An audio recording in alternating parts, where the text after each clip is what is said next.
a couple years, TV will cease to exist because younger people don't even Go back and watch Julia's video to see her comments in context. I kind of snipped it out here, and it makes it look like she's making this claim, but really she's quoting something that's on Twitter. But what do you think? Do you think people are going to stop watching movies? Do you think they're going to stop watching television? No, of course not. Our consumption is going through the roof, and thanks to technology, we can now consume more anywhere. I mean, 30 years ago, people couldn't take a tiny device with them into the office and then set it up and pretend to be checking work text messages, but they're really watching the new episode of Dahmer on Netflix. But what is going to change? That's what I want to talk about. I want to talk about the things that I think are currently changing and will be changing very soon. I think you're going to see increased demand for quality from audiences. I think they're being conditioned to watch things that look better and are just better storytelling. So I think you're going to see lesser storytelling go by the wayside little by little. I think you're going to see more demand for narrative shows and less demand for reality. Could be wrong about that, but that's my guess.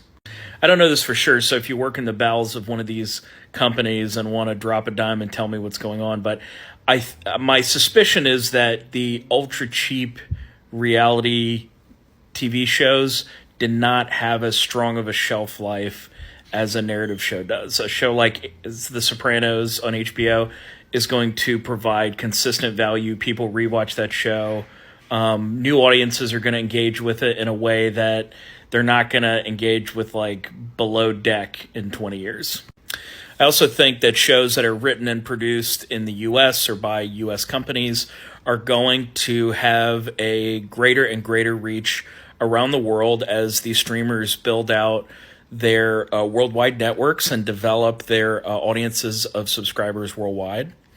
And I think that's great. I think that's going to provide greater demand, which is going to result in better pay, et cetera, for writers, better producing content for U.S. companies.